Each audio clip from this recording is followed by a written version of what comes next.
Nokia once made 4 out of every 10 phones sold on Earth. In the year 2007, the Finnish giant commanded 40% of the global mobile phone market, selling over 400 million devices annually and generating over $70 billion in revenue. Their ringtone alone became the most played piece of music in human history, heard over 1 billion times per day across the planet. But on January 9th, 2007, in a sleek auditorium in San Francisco, everything changed in exactly 74 minutes. Steve Jobs walked onto a stage and pulled a device from his pocket that would obliterate Nokia's empire faster than any corporate collapse in modern history. The iPhone wasn't just another phone.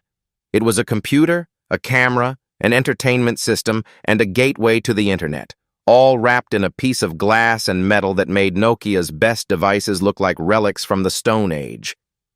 Within 6 years, Nokia's mobile phone business would be sold to Microsoft for $7.2 billion, a fraction of what the company had been worth at its peak. The most shocking part wasn't that Nokia fell, but how completely the company's leadership failed to see the tsunami coming. They had grown so comfortable with their dominance, so convinced of their engineering superiority, that they dismissed the iPhone as an expensive toy for rich Americans. This is the story of how the world's most successful phone company became a cautionary tale about the dangers of corporate complacency, and how an entire industry can be revolutionized in the time it takes to swipe a screen. Nokia's rise to global dominance began in 1865 as a paper mill on the banks of the Tamerkoski Rapids in Finland, but its transformation into a technology powerhouse started in the 1980s. When the company's leadership made the audacious decision to abandon everything except mobile phones in 1992, annual revenue stood at just $4 billion. By 1998, that number had exploded to $20 billion, as Nokia captured 31% of the global mobile phone market. The company's success wasn't accidental. They invested heavily in research and development, spending over $4 billion annually on innovation by 2005. Nokia's engineers created phones that could survive being dropped from buildings, submerged in water, and used in temperatures ranging from -30 to +70 degrees Celsius. They pioneered text messaging, built the first commercially successful camera phones, and created devices that lasted weeks on a single battery charge. By 2003, Nokia was selling over 200 million phones per year, employing over 50,000 people across 54 countries. Their Symbian operating system powered 67% of all smartphones in 2006, and the company held over 10,000 patents in mobile technology. Nokia's phones were status symbols in developing countries and reliable workhorses in developed nations.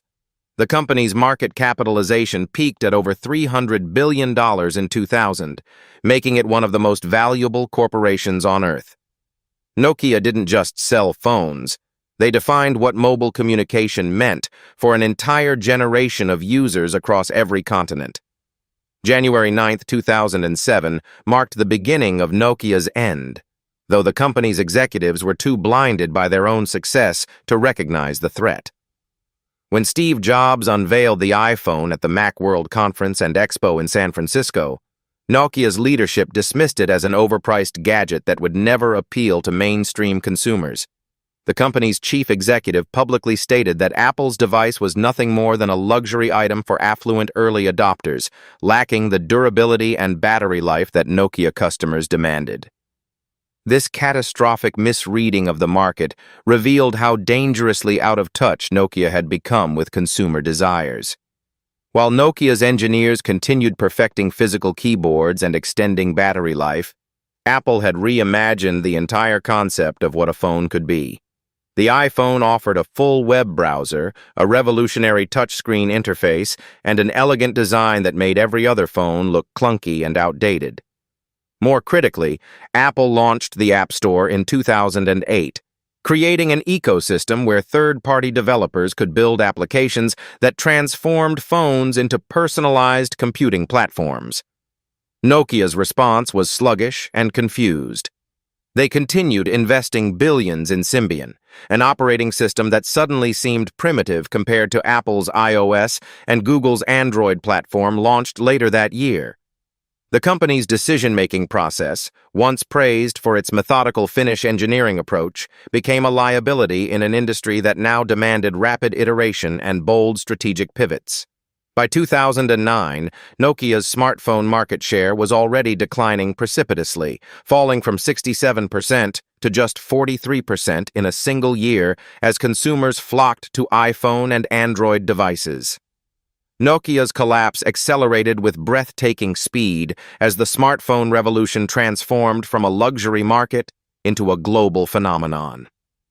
In 2010, the company sold 461 million phones, still leading global sales, but only 24 million were smartphones, representing a devastating loss of market relevance.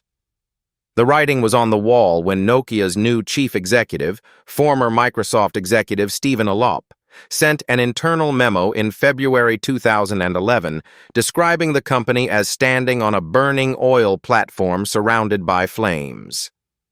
Elop announced that Nokia would abandon its own operating systems and partner exclusively with Microsoft's Windows Phone platform, a decision that proved disastrously premature. Consumers immediately began avoiding Nokia smartphones, waiting to see what Windows-powered devices would offer, creating a catastrophic sales slump that the company never recovered from.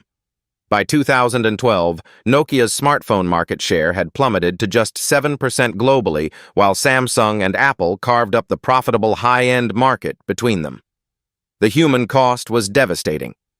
Nokia laid off over 40,000 employees between 2008 and 2013, devastating communities across Finland and destroying decades of accumulated engineering expertise. Factory closures in countries from Germany to Romania eliminated entire industrial ecosystems that had grown up around Nokia's supply chain. In September 2013, Microsoft acquired Nokia's mobile phone business for $7.2 billion, less than Nokia had spent on research and development in the previous 2 years alone. The transaction marked the end of Nokia as a consumer brand and eliminated the last major European player in the smartphone market, leaving American and Asian companies to dominate the industry Nokia had once ruled.